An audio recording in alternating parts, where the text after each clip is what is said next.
54 degrees Fahrenheit. That is the temperature sitting beneath your foundation right now.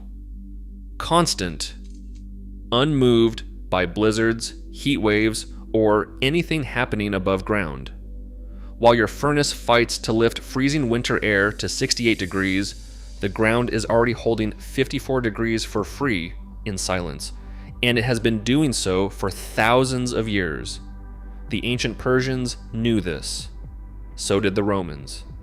And modern Germans are legally building systems that tap into it for around $300 in materials.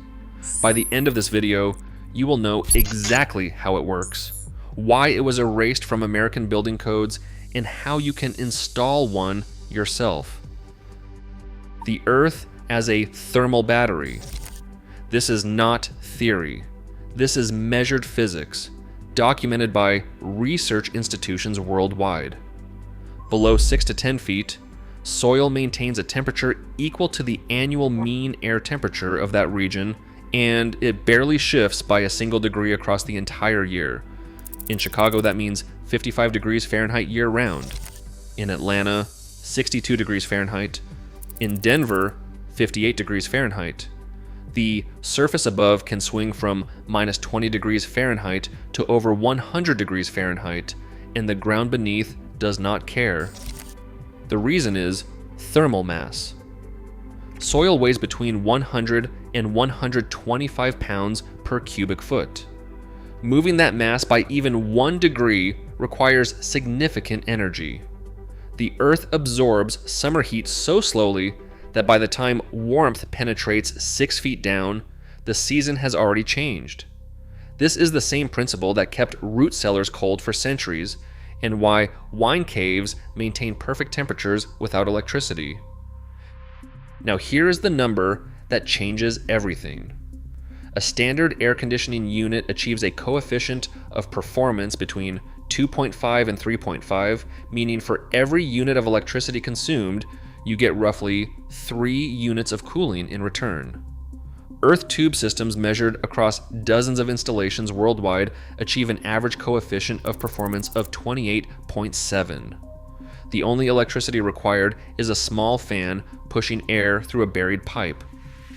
28 versus 3. That gap represents billions of dollars the heating and air conditioning industry would lose if this knowledge spread widely. We did not discover this. We forgot it. In the city of Yazd in Iran, you can still walk inside domed chambers built 2,400 years ago, rising 60 feet high, with walls 6 feet thick. These were not primitive holes in the ground. They were precision-engineered cooling facilities connected to underground tunnel networks called qanats, stretching miles into distant mountains. Air passing through those underground passages emerged at 50 to 55 degrees Fahrenheit, regardless of the desert heat above. Archaeological teams with modern monitoring equipment have documented interiors maintaining temperatures as low as 25 degrees Fahrenheit through summers exceeding 115 degrees Fahrenheit outside. The Romans understood the same principle. At excavated Roman villas, archaeologists have found air passages extending from beneath the floors into surrounding hillsides, pulling cool underground air through living spaces. In Korea, the Ondol system dates back 3,000 years, using underfloor channels to maintain comfortable interior temperatures through brutal winters and summers alike. Every civilization that mastered extreme climates discovered this independently. Persians, Romans, Koreans, indigenous Americans. 5,000 years of proven engineering across every continent. Then in less than a century, it vanished from Western construction entirely. How it was buried. In 1902, Willis Carrier invented mechanical air conditioning. By the 1920s, the Carrier Corporation was running campaigns that positioned passive cooling techniques as primitive and unsanitary. A 1930 industry manual explicitly dismissed earth contact cooling as suitable only for cellars and food storage. The machine had arrived, and everything that came before had to be erased.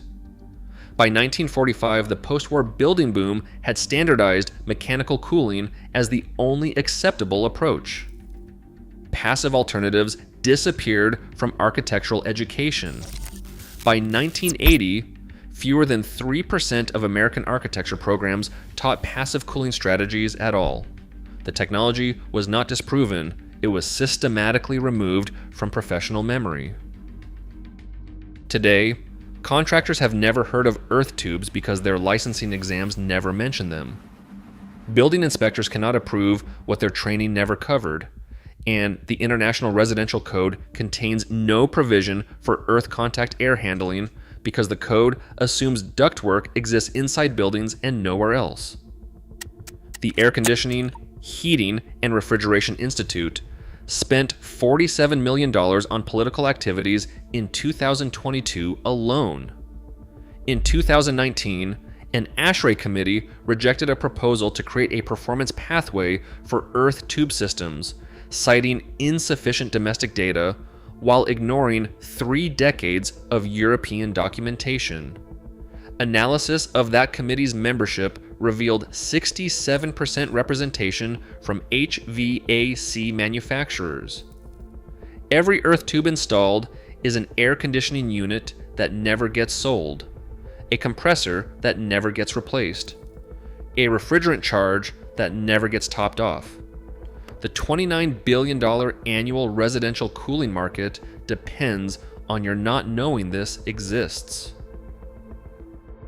Europe never stopped. Germany provides efficiency credits for earth tube integration in its national building code. In Vienna, an earth tube system has provided 450 kilowatts of cooling to a major hospital's critical care units since 1994. That is 30 years of continuous operation, with maintenance required only every 5 to 7 years. In Switzerland, a 15-year study from ETH Zurich found 0 degradation in system performance across more than 200 monitored installations. 3 decades of data, thousands of successful systems. Hospitals, homes, schools. How to build one. The pipe itself costs a couple $100. You bury smooth wall, high density polyethylene or PVC pipe, typically 8 to 12 inches in diameter, running 50 to 200 feet through the earth at a depth of 6 to 10 feet. One end connects to a screened outdoor air intake, the other to your existing ventilation system.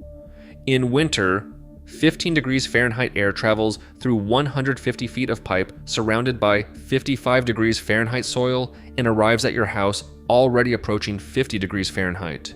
Your furnace lifts incoming air 20 degrees Fahrenheit instead of 53 degrees Fahrenheit. That is roughly 60% less heating load before it fires once.